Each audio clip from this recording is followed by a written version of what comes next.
María Steinham. Bloque 1. Dos reyes, un océano.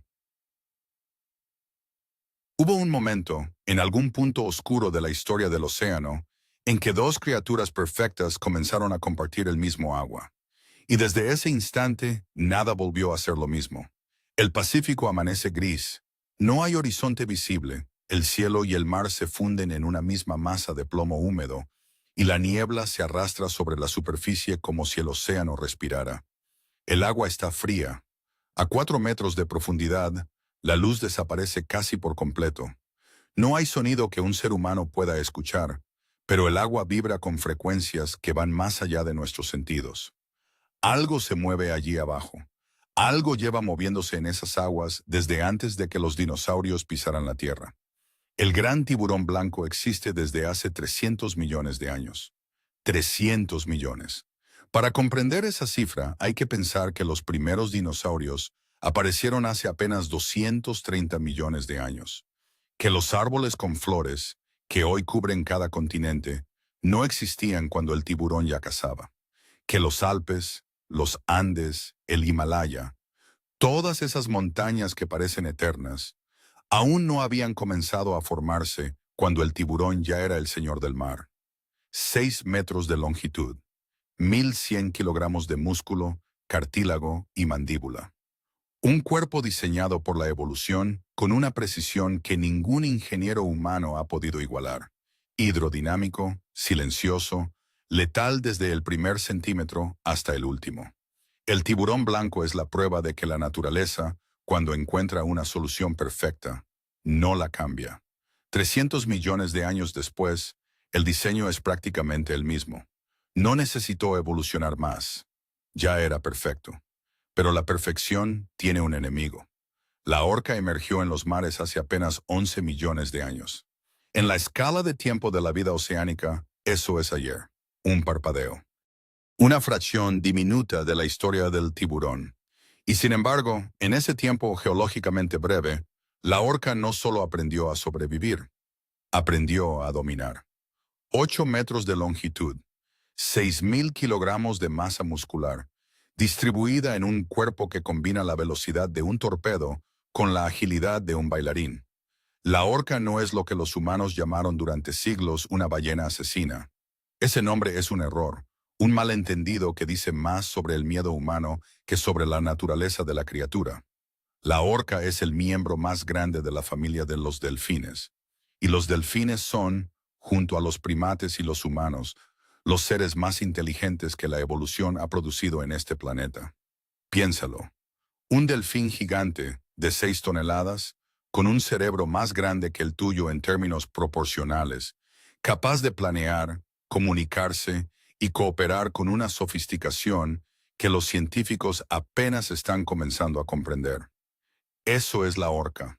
No un monstruo, no un asesino ciego. Una mente, una cultura, una civilización submarina que lleva millones de años aprendiendo, adaptándose y dominando cada rincón del océano que decide habitar. El tiburón tiene 300 millones de años de evolución. La orca tiene algo diferente. Estrategia, inteligencia, la capacidad de aprender de la experiencia y de transmitir ese conocimiento a la siguiente generación. Y eso, ese salto cualitativo de instinto a pensamiento, es lo que hace que este encuentro sea algo más que una simple pelea entre depredadores. Es una confrontación entre dos principios distintos de la vida. La perfección del instinto puro contra el poder de la mente. Cuando estos dos mundos se encuentran en las mismas aguas, algo tiene que ceder. La historia natural ha presenciado muchos duelos entre depredadores por el control de un territorio. Leones contra hienas, lobos contra osos, caimanes contra anacondas. Pero ninguno de esos duelos ha tenido las consecuencias que este. Ninguno ha reconfigurado un ecosistema entero con la rapidez y la contundencia con que lo hace el encuentro entre la orca y el gran tiburón blanco. Porque esto no es solo una batalla por comida o territorio. Esto es una batalla por el título de Señor del Mar. Y el resultado, como veremos, no deja lugar a dudas. El océano es vasto, 71% de la superficie de la Tierra, con una profundidad media de casi 4 kilómetros. Parecería que hay espacio suficiente para todos.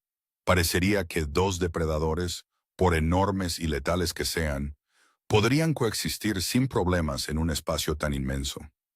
Pero la realidad es diferente. Los grandes depredadores no solo compiten por el espacio físico, compiten por la energía, por la presa, por la posición en la cima de la cadena alimentaria. Y en esa cima solo cabe uno. Durante 300 millones de años, el tiburón ocupó ese lugar sin cuestionamiento, sin competencia real, sin adversario que lo desafiara de manera sostenida. El tiburón era el ápice, el punto más alto de una pirámide construida por la evolución durante eras geológicas, pero los 11 millones de años de la orca han bastado para desmantelar esa pirámide, para reescribir las reglas, para demostrar que en la naturaleza, la inteligencia siempre termina superando al instinto, por muy perfecto que ese instinto sea. La niebla sigue tendida sobre el agua, el gris del cielo se mezcla con el gris del mar. Y en algún lugar debajo de esa superficie tranquila, el tiburón nada. Lleva nadando 300 millones de años.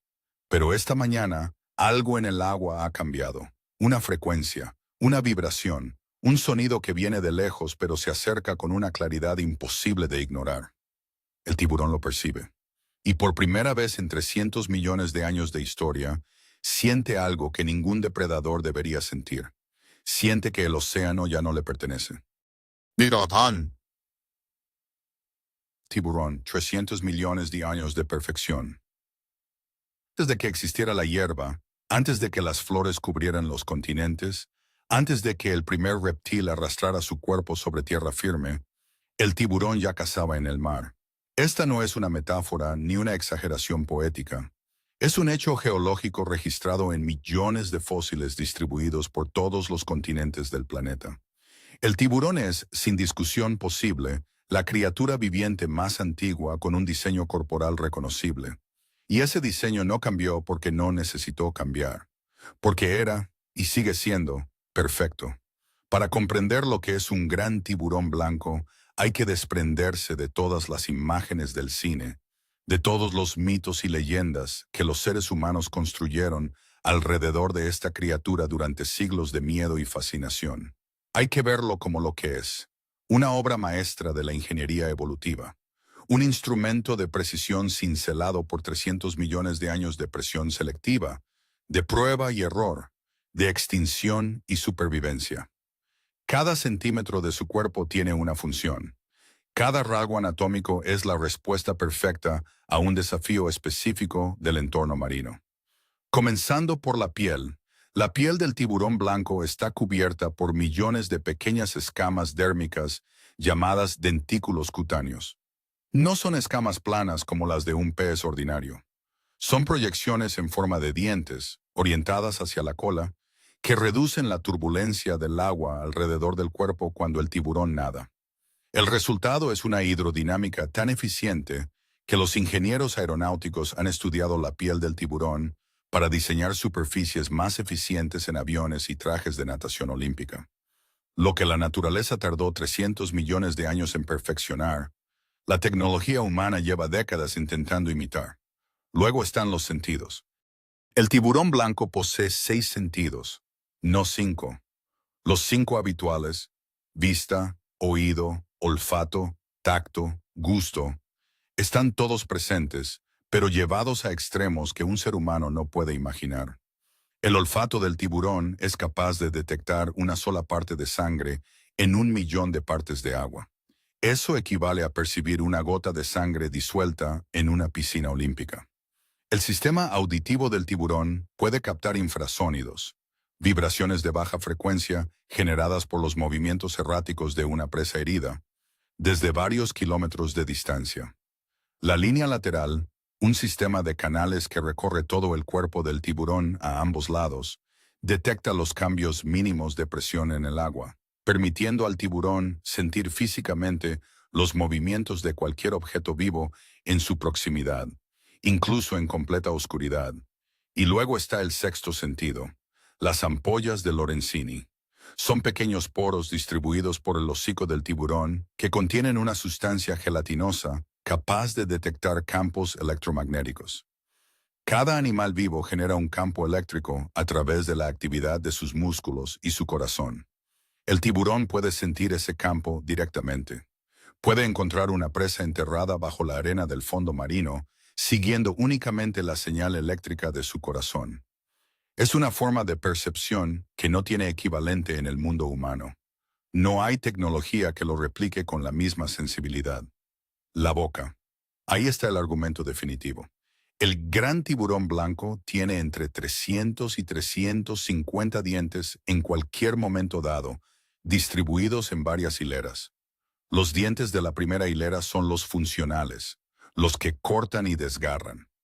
Cuando uno de esos dientes se rompe o se gasta, el siguiente de la hilera avanza para reemplazarlo, como una cadena de ensamblaje de armas biológicas. A lo largo de su vida, un tiburón blanco puede producir más de 20.000 dientes.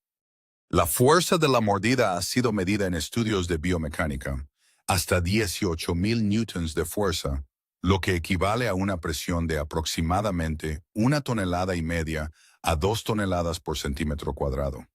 Es suficiente para partir por la mitad el esqueleto de una ballena pequeña. Una caza del gran tiburón blanco es un espectáculo de precisión aterradora. El tiburón no ataca de frente. Nunca. La estrategia es siempre la misma. Aproximación desde abajo y desde atrás, en el ángulo muerto de la presa, ascendiendo verticalmente a través de la columna de agua a una velocidad que puede superar los 40 kilómetros por hora. La presa no lo ve venir, no lo escucha, no lo detecta hasta que el impacto ya se ha producido. El primer golpe no siempre es una mordida completa. A veces es una embestida brutal diseñada para aturdir, para desorientar, para privar a la presa de su capacidad de maniobra antes de que tenga tiempo de reaccionar. Luego viene la mordida. Y luego el tiburón espera. Se aleja unos metros y observa mientras la presa se debilita, mientras la pérdida de sangre hace su trabajo. El tiburón no arriesga un combate innecesario. Es eficiente, es calculado. Es, en ese sentido, casi quirúrgico. El tiburón blanco es solitario, territorial, acostumbrado a dominar sin cuestionamiento. En sus aguas habituales, la costa sur de Sudáfrica, las aguas frías de California, el sur de Australia, otros predadores le ceden el paso sin excepción. Los tiburones toro, que son ellos mismos criaturas formidables, capaces de matar a un ser humano en agua de apenas 1 metro de profundidad, evitan el territorio del blanco. Los tiburones tigre, los macos, los azules, todos reconocen la jerarquía y se apartan. En 300 millones de años, ningún depredador marino ha desafiado de manera sostenida al gran tiburón blanco y sobrevivido para contarlo. Ninguno, hasta la llegada de la orca. El gran tiburón blanco sobrevivió a 5 extinciones masivas. A los impactos de meteoritos que borraron el 75% de las especies de la Tierra. A los cambios climáticos que transformaron los océanos en ácidos o en hielo. Al colapso de ecosistemas enteros. A cada cataclismo que el planeta ha podido producir en 300 millones de años, el tiburón respondió con la misma solución. Permanecer. Persistir. Seguir siendo exactamente lo que era, porque lo que era suficiente. Durante todo ese tiempo, el tiburón fue el rey. No un rey que necesitaba defender su trono, sino uno tan indiscutiblemente superior que el concepto mismo de desafío parecía absurdo. Millones de años pasaron y el trono permanecía intacto. Otras criaturas vinieron y se fueron. El tiburón seguía ahí, y entonces, hace 11 millones de años, algo nuevo entró al agua. Bloque 3. La orca, el depredador que aprendió a pensar. Hay un error que la humanidad ha cometido durante siglos, y ese error tiene nombre. Orcinus orca. Lo llamamos ballena. Le pusimos el sobrenombre de ballena asesina, como si fuera una versión oscura y violenta de esos mamíferos gigantes y pacíficos que comparten nuestras pantallas en documentales de naturaleza. Pero eso es un malentendido fundamental. La orca no es una ballena. La orca es el miembro más grande de la familia Delphinidae, la familia de los delfines. Y si eso nos dice algo es que, para entender a la orca, hay que empezar por entender que estamos ante una de las mentes más complejas y desarrolladas que la evolución ha producido en la historia de este planeta. El cerebro de la orca pesa aproximadamente 5,5 kilos. El cerebro humano pesa alrededor de 1,400 gramos. En términos absolutos, el cerebro de la orca es casi 4 veces más grande que el nuestro. En términos relativos al tamaño del cuerpo, la orca tiene una proporción cerebro-cuerpo que se acerca a la del ser humano. Algo que, entre los animales no humanos, comparten apenas los grandes simios y algunos cetáceos. Pero lo que hace al cerebro de la orca verdaderamente extraordinario no es su tamaño, es su arquitectura. El córtex cerebral de la orca presenta una complejidad de pliegues y estructuras comparable a la del cerebro humano. Y además, la orca posee una región cerebral que nosotros no tenemos, el lóbulo paralímbico, una estructura asociada al procesamiento emocional que en la orca está notablemente desarrollada. Los científicos creen que este lóbulo podría ser responsable de aspectos de la vida social y emocional de las orcas que aún no comprendemos completamente. Las orcas viven en grupos familiares llamados pods. Estos pods no son manadas en el sentido animal ordinario. No son simplemente grupos de individuos que se reúnen para cazar. Son unidades sociales complejas con jerarquías, roles definidos, y lo que los científicos solo pueden describir como cultura. Cada pod tiene su propio dialecto, un conjunto único de vocalizaciones, clics y silbidos que los miembros del grupo utilizan para comunicarse entre sí y que difieren de los dialectos de otros pods. Estos dialectos se transmiten de generación en generación. Los cachorros aprenden las vocalizaciones de su familia observando y practicando, exactamente como un niño humano aprende el idioma de sus padres. Un investigador experto puede identificar de qué pod proviene una orca simplemente analizando sus vocalizaciones, de la misma manera que un lingüista puede identificar el origen regional de un hablante humano. Pero la cultura de las orcas no se limita al lenguaje, se extiende a las técnicas de caza. Y estas técnicas son, desde cualquier perspectiva objetiva, obras de ingeniería conductual de una sofisticación asombrosa. Tomemos la técnica del carrusel. Un grupo de orcas rodea un banco de peces, acorralándolos en una esfera cada vez más compacta. Mientras algunas orcas mantienen el perímetro, otras nadan en círculos bajo el banco, creando burbujas con su respiración que actúan como una red invisible. El banco de peces, aterrorizado por las burbujas, se compacta aún más. Luego las orcas comienzan a golpear el banco con sus colas, aturdiendo a los peces para cogerlos uno a uno.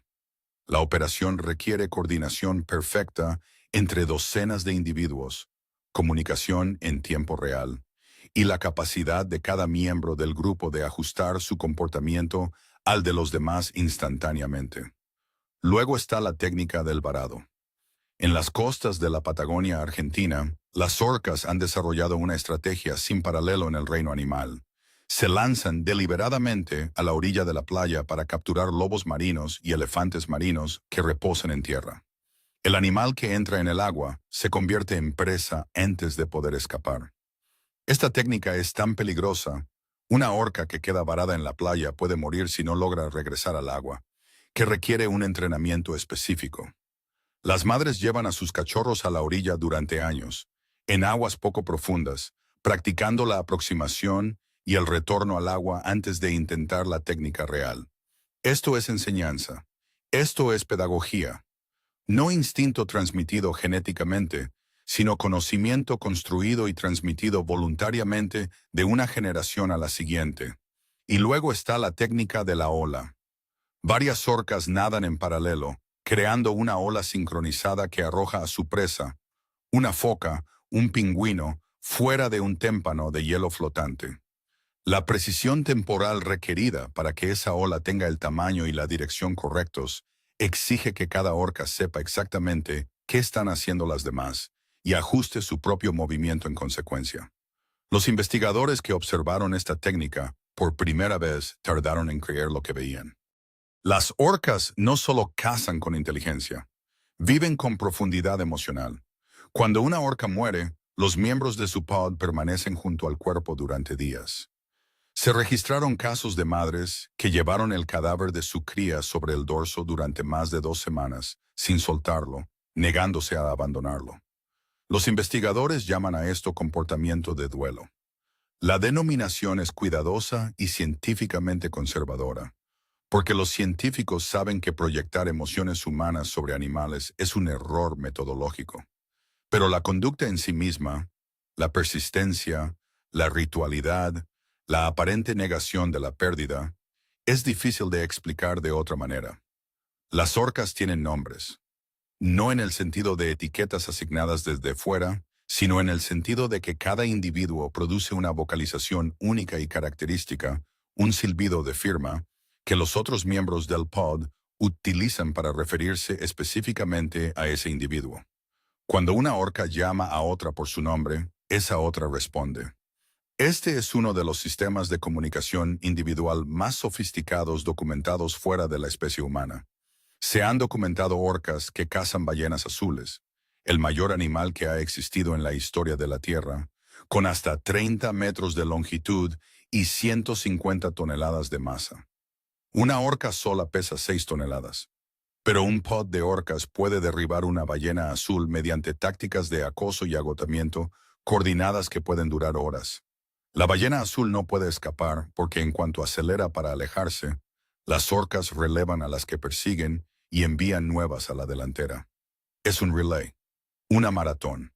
La caza de la ballena azul es la expresión más dramática de lo que sucede cuando la inteligencia colectiva supera la fuerza bruta. El tiburón blanco tiene 300 millones de años de evolución perfecta. Tiene los sentidos más finos del océano. Tiene una maquinaria de muerte sin igual en el reino animal. Pero la orca tiene algo que ningún tiburón tiene y que ningún tiburón puede desarrollar. Tiene un plan. Bloque 4. El momento del encuentro. El primer registro documentado de lo que está por describirse ocurrió en octubre de 1997, frente a las costas de las Islas Farallón, a 27 kilómetros al oeste de San Francisco, California. Un grupo de observadores de ballenas a bordo de un barco de investigación presenció algo que ninguno de ellos había visto jamás y que ninguno olvidaría el resto de su vida.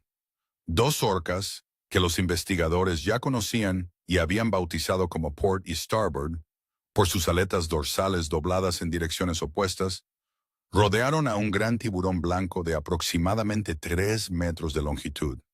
Lo que sucedió a continuación cambió para siempre la manera en que la ciencia entendía la jerarquía del océano. En cuestión de minutos, el tiburón estaba muerto, pero la manera en que murió era lo verdaderamente extraordinario.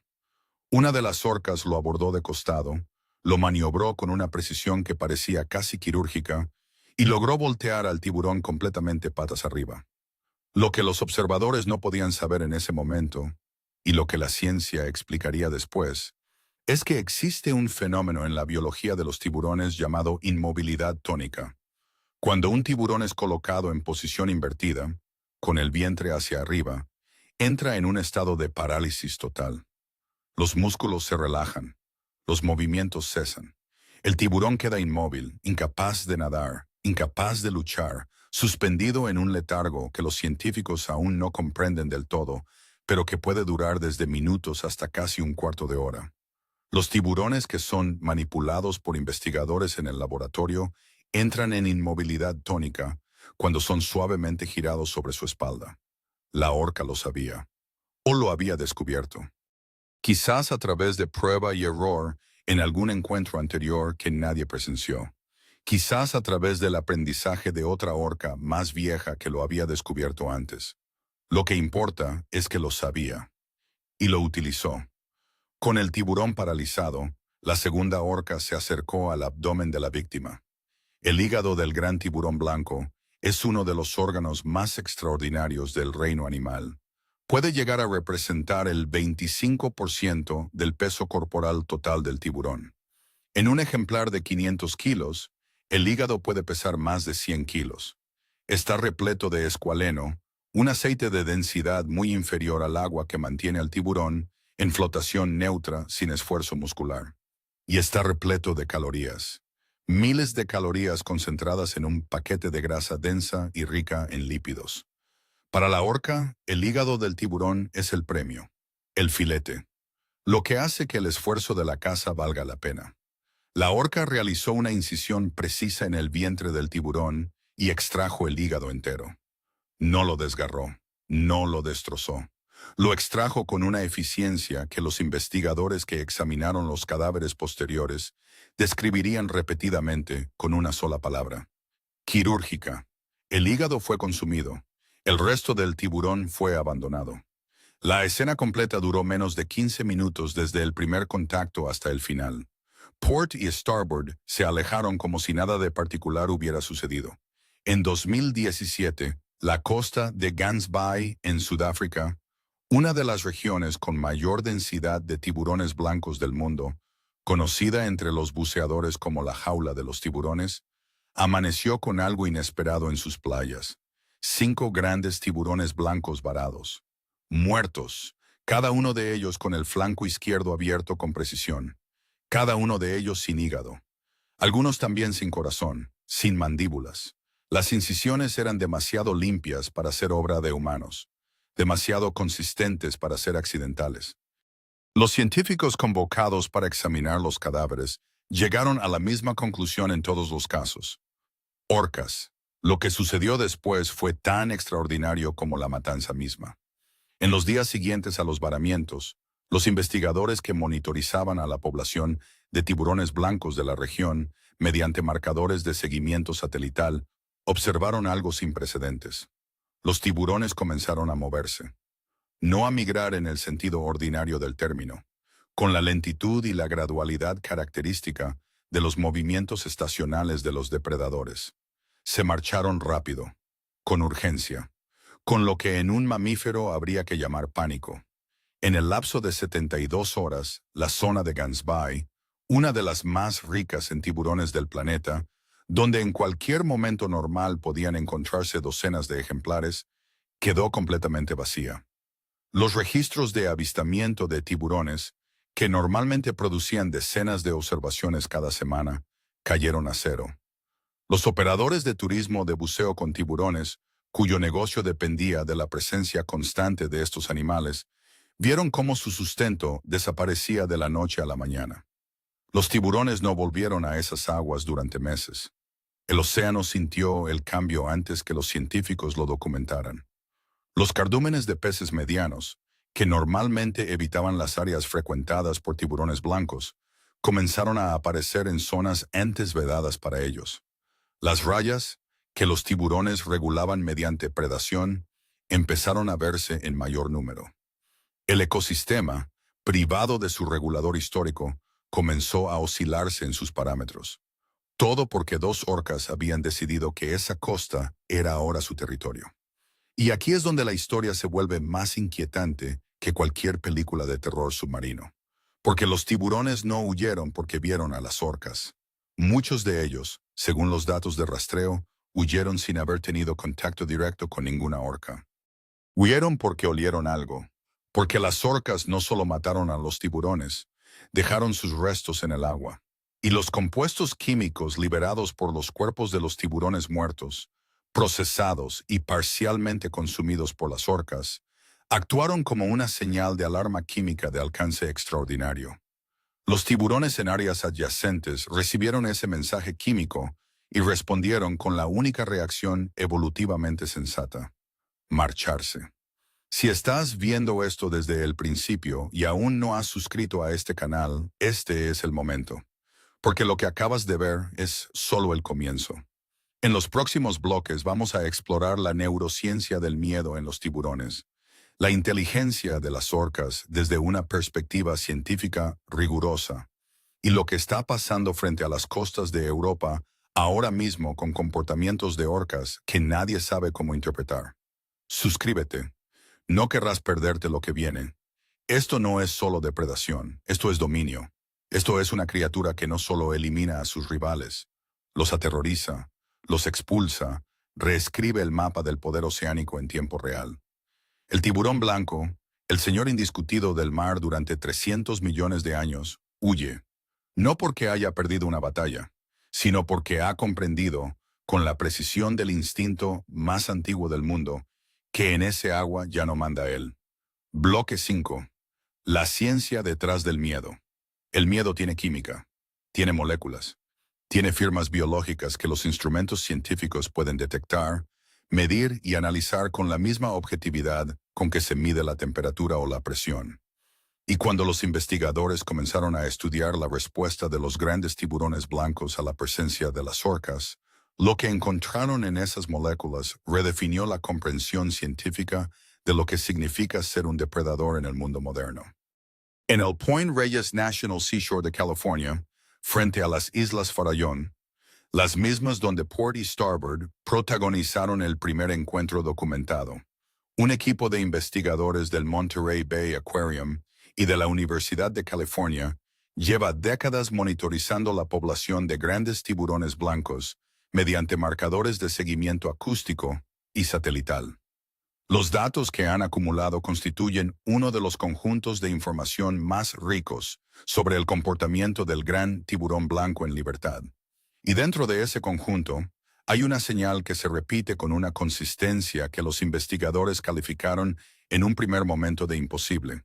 Cada vez que las orcas entran en el área de las Farallón, los tiburones blancos se marchan. No gradualmente, no con la lentitud de una migración normal. Se marchan en horas. Los datos de los marcadores satelitales muestran una correlación temporal casi perfecta entre la detección acústica de vocalizaciones de orca en el área y el inicio del movimiento de alejamiento de los tiburones monitorizados. Un tiburón que había permanecido en el área durante semanas, estableciendo sus rutas de caza habituales, puede iniciar un desplazamiento de miles de kilómetros en respuesta a la presencia de las orcas. Hay un caso extraordinario, documentado y publicado en una revista científica revisada por pares, de un tiburón blanco que fue rastreado desde las Farallón hasta las aguas de Hawái, más de 4.000 kilómetros de distancia, en respuesta a la presencia de orcas. El tiburón tardó 3 meses en regresar, y cuando lo hizo cautelosamente, verificando el área antes de reintegrarse a sus rutas habituales. 4.000 kilómetros, el equivalente oceánico de mudarse de Madrid a Nueva York huyendo de un vecino que te da miedo. Pero la investigación fue más allá del comportamiento observable. Los científicos comenzaron a estudiar los mecanismos fisiológicos de esa respuesta. Tomaron muestras de sangre y tejido de tiburones capturados temporalmente para medición justo antes y después de episodios de presencia de orcas en el área. Lo que encontraron fue unívoco. Los niveles de cortisol, la hormona del estrés, la misma que eleva nuestra presión arterial y acelera nuestro corazón cuando tenemos miedo, en los tiburones expuestos a la presencia de orcas eran significativamente más altos que en condiciones normales. El tiburón blanco, el depredador más antiguo y letal del océano, experimentaba una respuesta fisiológica de estrés intensa ante la proximidad de las orcas. El tiburón, literalmente, sentía miedo. Luego vino el descubrimiento quizás más perturbador de todos. Investigadores en Sudáfrica encontraron que no era necesaria la presencia física de las orcas para desencadenar la respuesta de huida en los tiburones. Era suficiente la presencia química de sus productos metabólicos en el agua. La bilis de una orca muerta, o los fluidos corporales liberados al procesar una presa, contenía compuestos suficientemente específicos como para ser detectados por el sistema olfativo de los tiburones y desencadenar en ellos la misma respuesta de alarma que la presencia directa de las orcas. Los tiburones tenían, grabado en algún nivel profundo de su neurobiología, un reconocimiento químico de la orca como amenaza mortal. Un reconocimiento que no requería experiencia previa directa, que podría ser resultado de millones de años de presión evolutiva. Esto sugiere algo de profundas implicaciones. La orca lleva cazando tiburones el tiempo suficiente para que esa respuesta de miedo se haya fijado genéticamente en la población de tiburones. Lo que vemos hoy no es la primera generación de tiburones que huye de las orcas. Es el resultado acumulado de millones de años de encuentros letales, destilado en una instrucción molecular que dice: Cuando huelas esto, corre. La inmovilidad tónica, ese estado de parálisis que las orcas inducen volteando al tiburón, es en sí misma un tema de investigación apasionante. Se conoce desde hace décadas. Los tiburones entran en inmovilidad tónica cuando son colocados boca arriba por cualquier causa, incluyendo la manipulación manual por investigadores o buzos. El mecanismo exacto no está completamente dilucidado, pero se cree que involucra la interrupción del flujo de información entre el cerebro y el sistema nervioso central a través del sistema propioceptivo, los receptores que el tiburón utiliza para orientarse en el espacio. La posición invertida genera una señal de error tan profunda en ese sistema que el cerebro del tiburón, por así decirlo, se congela. Lo que resulta extraordinario es que las orcas descubrieron esto de manera independiente. Ningún ser humano les enseñó la vulnerabilidad del tiburón a la inversión. No hay ningún proceso de domesticación o instrucción de por medio. Las orcas lo aprendieron solas, probablemente mediante exploración, mediante los accidentes de la caza, mediante la observación de que un tiburón volteado dejaba de luchar. Y luego lo convirtieron en técnica. Lo refinaron, lo transmitieron. Hoy es parte del repertorio estándar de las orcas que cazan tiburones en múltiples océanos, en poblaciones que no tienen contacto entre sí, lo que sugiere que fue descubierto de manera independiente en varias ocasiones. El cerebro de la orca tiene capacidades que los científicos están apenas comenzando a comprender. En estudios de reconocimiento de imagen en orcas en cautividad, realizados con todos los protocolos éticos y cognitivos apropiados, las orcas demostraron reconocerse a sí mismas en espejos, una capacidad que en el reino animal solo poseen los grandes simios, los elefantes, los delfines comunes y los humanos. El reconocimiento especular se considera un indicador de autoconciencia, de la capacidad de un individuo de entenderse a sí mismo como una entidad separada del entorno. Las implicaciones filosóficas de esto son enormes. Las orcas han demostrado comunicación interespecie. Hay casos documentados de orcas que ajustan sus vocalizaciones para comunicarse con delfines de otras especies, utilizando patrones que los delfines parecen comprender. Hay registros del siglo XIX y principios del XX de marineros que observaban cómo las orcas acompañaban sus barcos y parecían guiarlos en navegaciones difíciles. Registros que durante mucho tiempo fueron descartados como folclore, pero que, a la luz de la neurociencia moderna, resultan mucho más plausibles de lo que parecía. Las orcas tienen experiencia histórica, tienen memoria individual que puede extenderse durante décadas. Las hembras de orca viven hasta 90 años y continúan siendo activas en el grupo mucho después de la menopausia, un fenómeno prácticamente único en el reino animal que los científicos atribuyen al valor de su conocimiento y experiencia acumulados para la supervivencia del pod. Una orca hembra anciana que conoce la ubicación de fuentes de alimento que el grupo visitó décadas atrás puede salvar a su pod en tiempos de escasez. Llamamos al gran tiburón blanco el depredador perfecto. Durante 300 millones de años, ese título fue merecido. Pero la perfección del instinto tiene un límite. No aprende. No mejora con la experiencia de maneras cualitativas.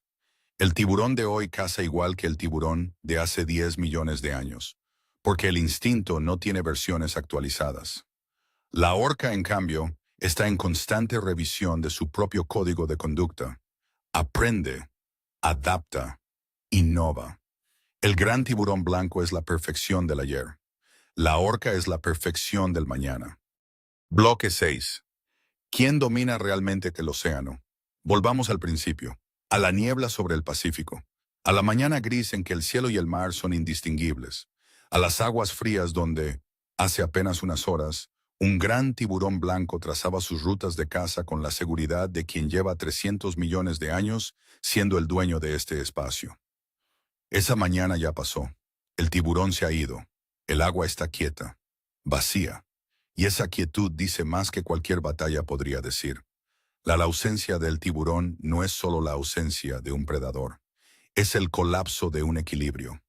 Los ecosistemas marinos están construidos sobre redes de interacciones tan complejas y tan delicadas que la eliminación de un solo actor, especialmente si ese actor ocupa la cúspide de la pirámide alimentaria, puede desencadenar una cascada de consecuencias que se extienden por toda la red, modificando poblaciones, comportamientos y estructuras físicas del entorno de maneras que tardan años en hacerse visibles, pero que, una vez iniciadas, son extraordinariamente difíciles de revertir. Cuando los tiburones blancos desaparecen de una zona, las rayas y los mariscos que ellos controlaban mediante predación directa comienzan a multiplicarse sin el freno que les imponía la amenaza del tiburón. Las rayas en particular son comedoras de almejas, vieiras y otros bivalvos que filtran el agua y mantienen los lechos de hierbas marinas saludables.